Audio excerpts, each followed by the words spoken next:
എല്ലാവർക്കും നമസ്കാരം. Top ട്യൂഷന്റെ SSLC history ക്ലാസ്സിലേക്ക് എല്ലാവർക്കും സ്വാഗതം. ഇന്ന് നമ്മൾ പഠിക്കാൻ പോകുന്നത് ലോകത്തെ മാറ്റിമറിച്ച ഒരു വലിയ സംഭവത്തെക്കുറിച്ചാണ്. സ്വാതന്ത്ര്യം, സമത്വം, സാഹോദര്യം, അതായത് ലിബർട്ടി, ഇക്വാളിറ്റി, ഫ്രറ്റേണിറ്റി. ഈ വാക്കുകൾ കേൾക്കുമ്പോൾ നിങ്ങളുടെ മനസ്സിലേക്ക് ഓടിയെത്തുന്ന ഒരു വിപ്ലവമുണ്ട്. അതെ, ഫ്രഞ്ച് വിപ്ലവം. അപ്പോൾ നമുക്ക് ഫ്രാൻസിലേക്കൊരു യാത്ര പോയാലോ? എല്ലാവരും റെഡിയല്ലേ? ഇത് SSLC ഹിസ്റ്ററിയിലെ രണ്ടാമത്തെ പാഠമാണ്. നമ്മൾ യാത്ര തുടങ്ങുന്നത് 1789 ജൂൺ 20-നാണ്. ഫ്രാൻസിന്റെ തലസ്ഥാനമായ പാരീസിൽ നല്ല മഴ പെയ്യുകയാണ്. പക്ഷേ പാരീസിലെ രാഷ്ട്രീയ അന്തരീക്ഷം മഴ പോലെ തണുത്തതായിരുന്നില്ല, അത് കത്തിജ്വലിക്കുകയായിരുന്നു. എന്താണ് അവിടെ സംഭവിച്ചത്? ഫ്രഞ്ച് പാർലമെന്റായ എസ്റ്റേറ്റ്സ് ജനറലിലേക്ക് മൂന്നാം എസ്റ്റേറ്റിലെ, അതായത് സാധാരണക്കാരുടെ പ്രതിനിധികളെ പ്രവേശിപ്പിച്ചില്ല. അവർ വെറുതെയിരുന്നില്ല. അടുത്തുള്ള ഒരു ടെന്നീസ് കോർട്ടിൽ അവർ ഒത്തുകൂടി. എന്നിട്ട് ഒരു പ്രതിജ്ഞ എടുത്തു. ഫ്രാൻസിലെ ജനങ്ങൾക്ക് അധികാരം നൽകുന്ന ഒരു ഭരണഘടന എഴുതിയുണ്ടാക്കുന്നത് വരെ ഞങ്ങൾ പിരിഞ്ഞു പോകില്ല എന്ന് അവർ ഉറപ്പിച്ചു പറഞ്ഞു. ഈ സംഭവമാണ് ടെന്നീസ് കോർട്ട് പ്രതിജ്ഞ എന്നറിയപ്പെടുന്നത്. ഈ ഒരു സംഭവത്തിൽ നിന്നാണ് നമ്മൾ ഫ്രഞ്ച് വിപ്ലവത്തിന്റെ കഥ തുടങ്ങുന്നത്. ആ കാലത്ത് ഫ്രാൻസിൽ നിലനിന്നിരുന്നത് ഒരു ഏകാധിപത്യ ഭരണമായിരുന്നു. ബൂർബൺ രാജവംശമായിരുന്നു പതിറ്റാണ്ടുകളായി ഫ്രാൻസ് ഭരിച്ചിരുന്നത്. ഈ രാജവംശത്തിലെ എല്ലാ ഭരണാധികാരികളും ഏകാധിപതികളായിരുന്നു. രാജാവിന് ദൈവികമായ അധികാരമുണ്ടെന്ന് അവർ വിശ്വസിച്ചു. ഇതിനെയാണ് ഡിവൈൻ റൈറ്റ് തിയറി എന്നു പറയുന്നത്. അതായത് രാജാവ് ദൈവത്തിന്റെ പ്രതിനിധിയാണ്, അധികാരം ലഭിക്കുന്നത് ദൈവത്തിൽ നിന്നാണ്.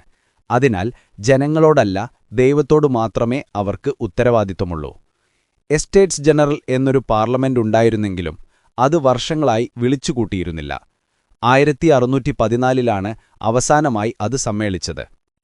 ബൂർബൻ രാജാക്കന്മാരിൽ ഏറ്റവും കേമൻ ലൂയി 14-നായിരുന്നു.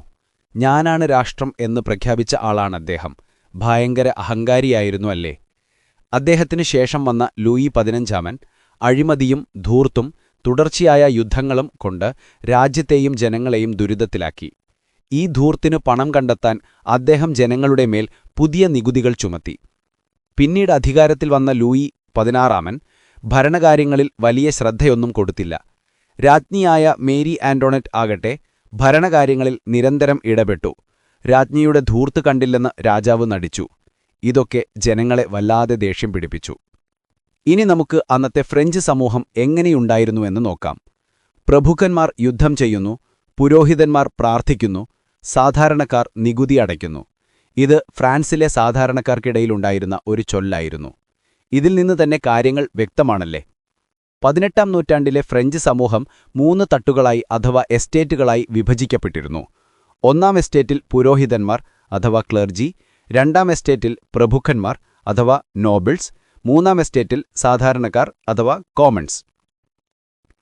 ഒന്നാം എസ്റ്റേറ്റായ പുരോഹിതന്മാർ വളരെ ശക്തരും സമ്പന്നരുമായിരുന്നു. ഫ്രാൻസിലെ കത്തോലിക്ക സഭയ്ക്ക് ധാരാളം ഭൂസ്വത്തുക്കളുണ്ടായിരുന്നു. പുരോഹിതന്മാർക്ക് എല്ലാത്തരം നികുതികളിൽ നിന്നും ഒഴിവ് ലഭിച്ചു. പോരാത്തതിന് അവർ കർഷകരിൽ നിന്ന് ടൈത്ത് എന്ന പേരിൽ ഒരു നികുതി പിരിച്ചുകയും ചെയ്തു. മൊത്തം ഉൽപ്പാദനത്തിന്റെ 10-1 നികുതിയായി നൽകണമായിരുന്നു. ഇത് സാധാരണ കർഷകരെ വല്ലാതെ ദേഷ്യം പിടിപ്പിച്ചു. ഇനി രണ്ടാം എസ്റ്റേറ്റായ പ്രഭുക്കന്മാരുടെ കാര്യം നോക്കാം. ഗവൺമെന്റിലും സൈന്യത്തിലും ഏറ്റവും ഉയർന്ന സ്ഥാനങ്ങൾ വഹിച്ചിരുന്നത് അവരായിരുന്നു. അവരും വലിയ ഭൂവുടമകളായിരുന്നു. ആഡംബരമായി ജീവിച്ചിരുന്ന പ്രഭുക്കന്മാർ ജനങ്ങളിൽ നിന്ന് പലതരം നികുതികൾ പിരിച്ചു. വിങ്തീയം എന്നൊരു നികുതിയുണ്ടായിരുന്നു. വരുമാനത്തിന്റെ 20-1 സർക്കാരിന് നേരിട്ട് നൽകണം. എന്നാൽ പുരോഹിതന്മാരും പ്രഭുക്കന്മാരും രാജാവിന് ചെറിയൊരു തുക സമ്മാനമായി നൽകി ഈ നികുതിയിൽ നിന്ന് രക്ഷപ്പെട്ടു. അവർ സാധാരണക്കാരെ പല രീതിയിൽ ചൂഷണം ചെയ്തു.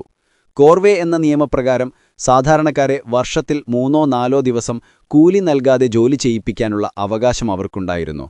എന്തൊരു കഷ്ടമാണിത്, അല്ലേ?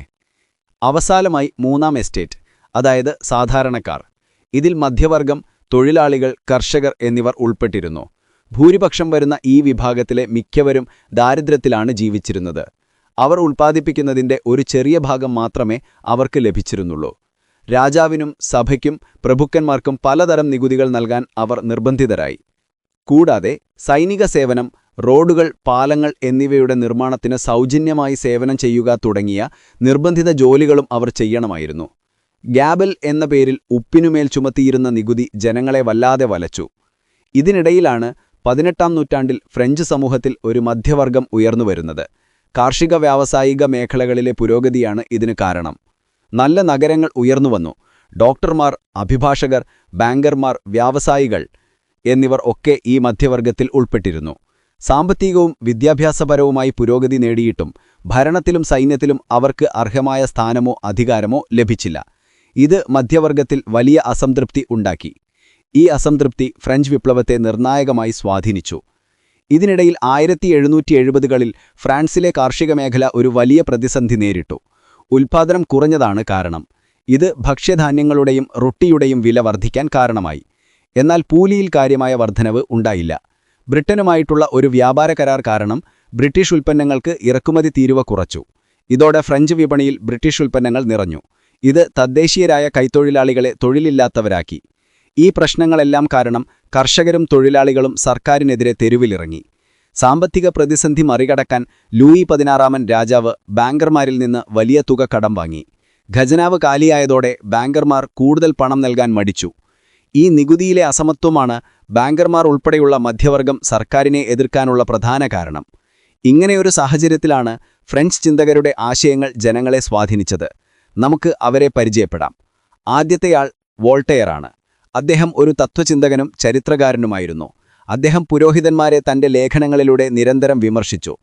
ഇതിന്റെ പേരിൽ അദ്ദേഹത്തെ ഫ്രാൻസിൽ നിന്ന് പുറത്താക്കി. അടുത്തയാൾ റൂസോ ആണ്. അദ്ദേഹത്തിന്റെ ദ സോഷ്യൽ കോൺട്രാക്ട് എന്ന പുസ്തകം വളരെ പ്രശസ്തമാണ്. ജനങ്ങളാണ് അവരുടെ ക്ഷേമത്തിനായി ഒരു കരാറിലൂടെ രാജാവിനെ സൃഷ്ടിച്ചത്. എന്നാൽ രാജാവ് ആ ഉത്തരവാദിത്തങ്ങൾ ലംഘിച്ചു. അതിനാൽ ഭരിക്കാനുള്ള അവകാശം അദ്ദേഹത്തിന് നഷ്ടപ്പെട്ടു എന്ന് റൂസോ വാദിച്ചു. അദ്ദേഹത്തിന്റെ മനുഷ്യൻ സ്വതന്ത്രനായി ജനിക്കുന്നു, പക്ഷേ എല്ലായിടത്തും അവൻ ചങ്ങലകളിലാണ് എന്ന വാചകം വിപ്ലവകാരികൾക്ക് വലിയ പ്രചോദനമായി.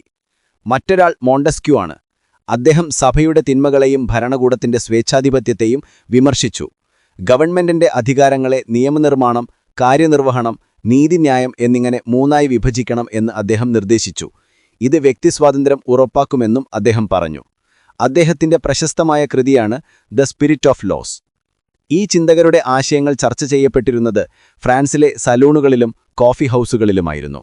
വിദ്യാഭ്യാസബദ്ധരായ സ്ത്രീകൾ അവരുടെ വീടുകളിൽ സലൂണുകൾ സംഘടിപ്പിച്ചു. അവിടെ അവർ തത്വചിന്തകരുടെയും എഴുത്തുകാരുടെയും ആശയങ്ങൾ ചർച്ച ചെയ്തു.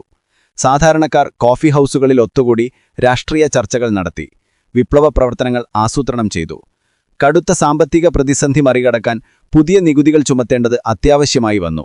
ഇതിനായി ലൂയി 16-ാമൻ ഉപദേഷ്ടാവായ നെക്കറിന്റെ ഉപദേശപ്രകാരം 175 വർഷത്തിനു ശേഷം ഫ്രഞ്ച് പാർലമെന്റായ എസ്റ്റേറ്റ്സ് ജനറൽ വിളിച്ചുകൂട്ടാൻ തീരുമാനിച്ചു. എസ്റ്റേറ്റ്സ് ജനറലിലും സമൂഹം പോലെ 3 തട്ടുകളുണ്ടായിരുന്നു. 3 എസ്റ്റേറ്റുകളും വെവ്വേറെയാണ് യോഗം ചേർന്നിരുന്നത്. വോട്ടിംഗ് രീതിയെ ചൊല്ലി തർക്കമുണ്ടായി. ഒരു എസ്റ്റേറ്റിന് ഒരു വോട്ട് എന്നതായിരുന്നു നിലവിലുണ്ടായിരുന്നത്. ഇതിനെ ആദ്യത്തെ 2 എസ്റ്റേറ്റുകൾ പിന്തുണച്ചു. കാരണം അവർ ഒരുമിച്ചാൽ അവർക്ക് ബഹുമതി ലഭിക്കും. എന്നാൽ 3-ാം എസ്റ്റേറ്റിലെ പ്രതിനിധികൾ 3 എസ്റ്റേറ്റുകളും ഒരുമിച്ച് യോഗം ചേരണമെന്നും ഓരോ അംഗത്തിനും ഒരു വോട്ട് വേണമെന്നും ആവശ്യപ്പെട്ടു. എന്നാൽ രാജാവ് ഈ പ്രശ്നങ്ങൾ പരിഹരിക്കാൻ തയ്യാറായില്ല.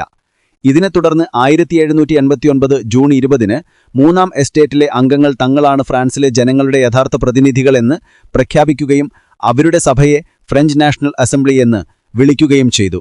ഇതിൽ ഭയന്ന ലൂയി 16-ാമൻ ഈ അസംബ്ലി സമ്മേളിച്ചിരുന്ന ഹാൾ അടച്ചുപൂട്ടി. എന്നാൽ അവർ പിന്മാറിയില്ല. തൊട്ടടുത്തുള്ള ഒരു ടെന്നീസ് കോർട്ടിൽ അവർ ഒത്തുകൂടി. എന്നിട്ട് ഒരു പ്രതിജ്ഞയെടുത്തു.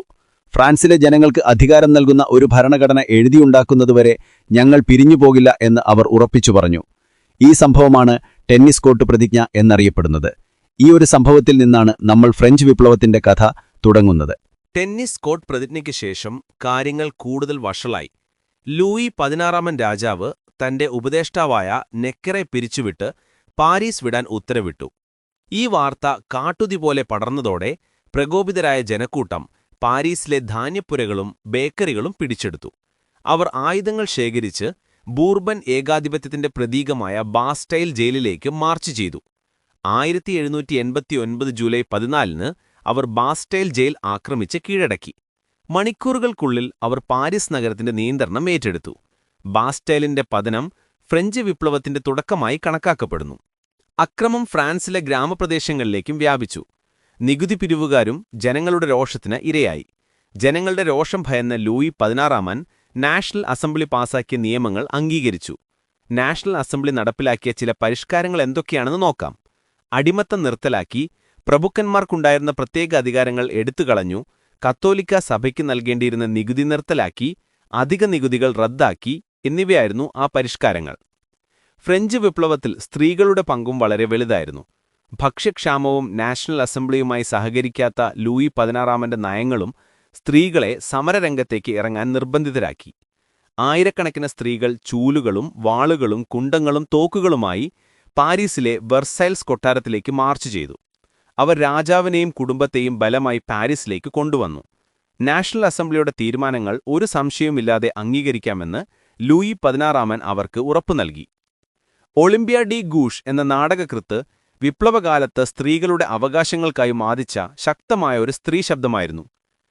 സ്ത്രീകളുടെയും പൗരന്മാരുടെയും അവകാശ പ്രഖ്യാപനം എന്ന തന്റെ പ്രശസ്തമായ പുസ്തകത്തിൽ പുരുഷന്മാർക്ക് തുല്യമായ അവകാശങ്ങൾ സ്ത്രീകൾക്കും വേണമെന്ന് അവർ ആവശ്യപ്പെട്ടു. വിപ്ലവത്തിന്റെ പ്രതീകമായി വസ്ത്രധാരണവും മാറി. ഫ്രഞ്ച് പ്രഭുക്കന്മാർ പരമ്പരാഗതമായി മുട്ടുവരെ എത്തുന്ന ബ്രീച്ചസ് എന്ന തരം പാൻസാണ് ധരിച്ചിരുന്നത്. ഇതിനെതിരെയുള്ള പ്രതിഷേധമായി തൊഴിലാളികളും കർഷകരും കണങ്കാൽ വരെ എത്തുന്ന നീണ്ട ട്രൗസറുകൾ ധരിക്കാൻ തുടങ്ങി. ഇവരെ സാൻ കുലോത്തുകൾ എന്ന് വിളിച്ചു. ചുവന്ന ഫ്രിജിയൻ തൊപ്പി അടിമത്തത്തിൽ നിന്ന് മോചിപ്പിക്കപ്പെട്ടതിന്റെ പ്രതീകമായി തൊഴിലാളികൾ ധരിച്ചു. മനുഷ്യർ സ്വതന്ത്രരായും തുല്യരായും ജനിക്കുന്നു. ഈ വാക്യം നാഷണൽ അസംബ്ലി തയ്യാറാക്കിയ ഭരണഘടനയുടെ ആമുഖത്തിൽ നൽകിയിട്ടുള്ള മനുഷ്യാവകാശ പ്രഖ്യാപനത്തിൽ നിന്ന് എടുത്തതാണ്. ഫ്രഞ്ച് വിപ്ലവത്തിന്റെ ഒരു പ്രധാന ഫലമാണ് ഈ പ്രഖ്യാപനം. അതിലെ പ്രധാന ആശയങ്ങൾ എന്തൊക്കെയാണെന്ന് നോക്കാം. മനുഷ്യർ സ്വതന്ത്രരായും തുല്യാവകാശങ്ങളോടുകൂടി ജനിക്കുന്നു. ജീവിക്കാനുള്ള അവകാശം, സ്വാതന്ത്ര്യം, സ്വത്ത്, സുരക്ഷ, അടിച്ചമർത്തലിനെതിരായ പ്രതിരോധം എന്നിവ മനുഷ്യന്റെ സ്വാഭാവിക അവകാശങ്ങളാണ്. എല്ലാ പരമാധികാരവും രാഷ്ട്രത്തിൽ അധിഷ്ഠിതമാണ് എന്നിവയാണ് ആശയങ്ങൾ. നാഷണൽ അസംബ്ലി ഫ്രാൻസിന്റെ സാമൂഹിക, സാമ്പത്തിക, രാഷ്ട്രീയ മേഖലകളിൽ നിരവധി പരിഷ്കാരങ്ങൾ നടപ്പിലാക്കി. രാജ്യത്തുടനീളം ഏകീകൃത ഭരണഘടന നടപ്പിലാക്കി. അസൈനാറ്റ് എന്ന പുതിയ പേപ്പർ കറൻസി പുറത്തിറക്കി. മതനേതാക്കളുടെ നിയന്ത്രണത്തിലുണ്ടായിരുന്ന സ്വത്തുക്കൾ കണ്ടുകെട്ടി. സമ്പൂർണ്ണ മതസഹിഷ്ണുത പ്രഖ്യാപിച്ചു. 1792 നാഷണൽ അസംബ്ലിക്ക് പകരം നാഷണൽ കൺവെൻഷൻ എന്ന പുതിയ ഭരണസമിതി നിലവിൽ വന്നു. നാഷണൽ കൺവെൻഷൻ ഫ്രാൻസിനെ ഒരു റിപ്പബ്ലിക്കായി പ്രഖ്യാപിച്ചു. ലൂയി 16 വധിച്ചു. റിപ്പബ്ലിക്കായി മാറിയ ഫ്രാൻസിന്റെ നിയന്ത്രണം ജാക്കോബിനുകൾ പിടിച്ചെടുത്തു. ബ്രിട്ടൻ, ഓസ്ട്രിയ, റഷ്യ തുടങ്ങിയ യൂറോപ്പിലെ പ്രമുഖ ശക്തികൾ ഫ്രാൻസിനെ ആക്രമിച്ചപ്പോൾ സ്ഥിതിഗതികൾ നേരിടാൻ കമ്മിറ്റി ഓഫ് പബ്ലിക് സേഫ്റ്റി രൂപീകരിച്ചു. ഈ കമ്മിറ്റിയുടെ നേതൃത്വത്തിൽ പാരീസിൽ ഒരു ഭീകരവാഴ്ച അഥവാ റെയിൻ ഓഫ് ടെറർ ആരംഭിച്ചു. ഡാൻഡൻ, ഹെബേർട്ട്, മറാട്ട്, റോബസ്പിയർ എന്നിവരുടെ കയ്യിലായിരുന്നു പാരീസിന്റെ ഭരണം. ജാക്കോബിനുകൾ വിപ്ലവകാലത്ത് ഉയർന്നുവന്ന ഒരു പൊളിറ്റിക്കൽ വിഭാഗമായിരുന്നു. റോബസ്പിയർ ആയിരുന്നു അവരുടെ പ്രധാന നേതാവ്. മിതവാദികളായിരുന്ന ജിറോണ്ടിസ്റ്റുകളായിരുന്നു മറ്റൊരു പ്രധാന വിഭാഗം. ഭീകരവാഴ്ചയുടെ കാലത്ത് പ്രഭുക്കന്മാർ, പുരോഹിതന്മാർ, രാജാവിന്റെ അനുയായികൾ എന്നിവർ ഉൾപ്പെടെ ആയിരക്കണക്കിന് ആളുകളെ രാജ്യദ്രോഹികളായി മുദ്രകുത്തി ജയിലിലടച്ചു. ജയിലുകൾ നിറഞ്ഞപ്പോൾ ഏകദേശം 1500 പേരെ പാരീസിലെ തെരുവുകളിൽ വെച്ച് കൊന്നു. ഇത് സെപ്റ്റംബർ കൂട്ടക്കൊല എന്നറിയപ്പെടുന്നു. ആളുകളെ കൊല്ലാനായി നിർമ്മിച്ച ഒരു പ്രത്യേക മെഷീനായിരുന്നു ഗില്ലറ്റിൻ.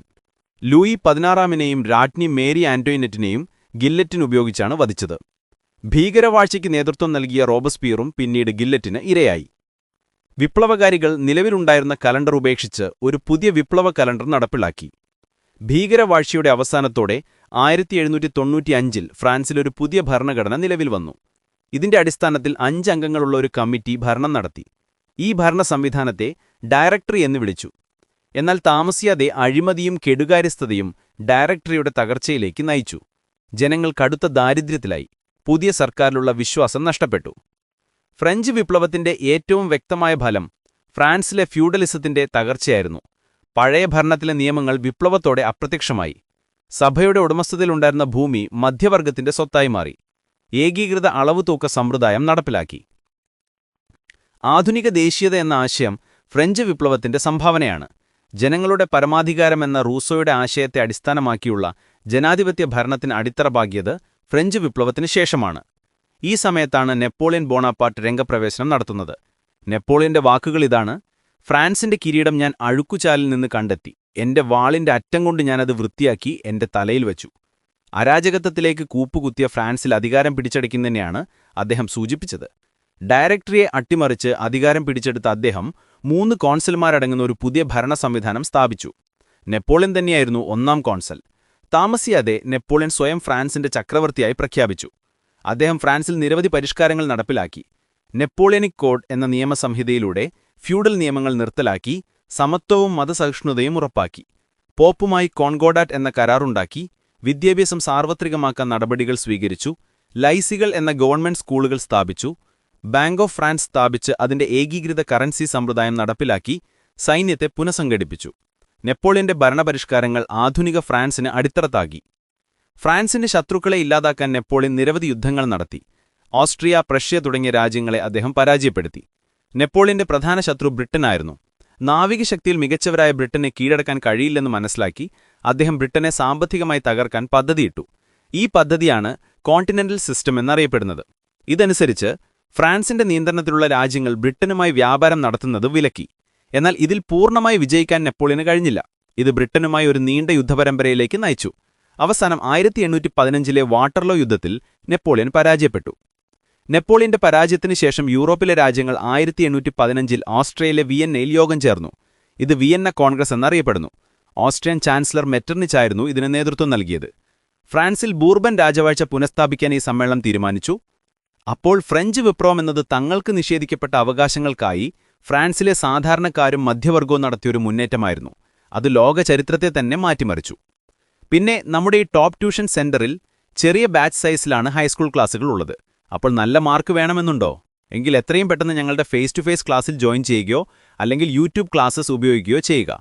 പാലക്കാട് നിവാസികളെ ടോപ്പ് ട്യൂഷന്റെ ഫേസ് ടു ഫേസ് ക്ലാസ്സിലേക്ക് സ്വാഗതം ചെയ്യുന്നു. കൂടുതൽ അറിയുവാൻ 8006063663 എന്ന നമ്പറിലേക്ക് വിളിക്കുക. എല്ലാവരും നന്നായി പഠിക്കണം. അടുത്ത ക്ലാസ്സിൽ കാണാം. Bye bye.